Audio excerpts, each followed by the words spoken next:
Hello friends, जो हमारे तिपरा मोथा के वॉरियर्स हैं, हमारे तिपरासा लोग हैं। पिछले 3 दिन में बहुत लोगों ने स्पेकुलेट किया है कि हम अलायंस करने वाले हैं। मैंने पहले भी कहा था और आज भी मैं कह रहा हूं कि जब तक हमें राइटिंग में गवर्नमेंट ऑफ इंडिया नहीं बोलेगा कि हमारा डिमांड को कॉन्स्टिट्यूशनल सोल्यूशन को आप पूरा करेंगे, मैं अलायंस नहीं करूंगा।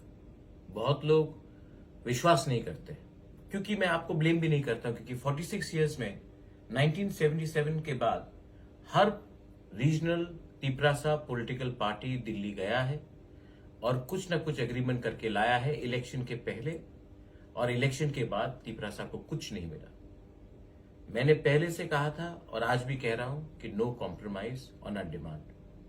मैं दिल्ली गया, हम लोग सब दिल्ली गए, हमने उनका बात सुना। अगर हम नहीं जाते तो बोलते कि बुलाने के बाद भी नहीं गए, हम गए, अच्छे तरीके से उनका बात सुना।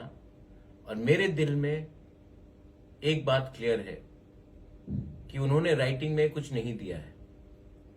मैं तिपरा मोथा वॉरियर्स को, अपने पूरे तिपरासा को बोलना चाहता हूं, there will be no alliance in this election.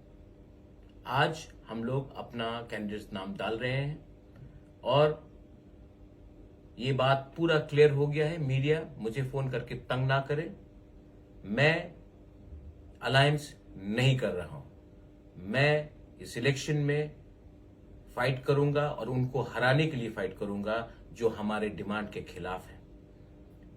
Be ready, जीतेगा तो जीतेगा, हारेगा तो हारेगा, लेकिन इस बार वन लास्ट फाइट तो जरूर करेंगे हम।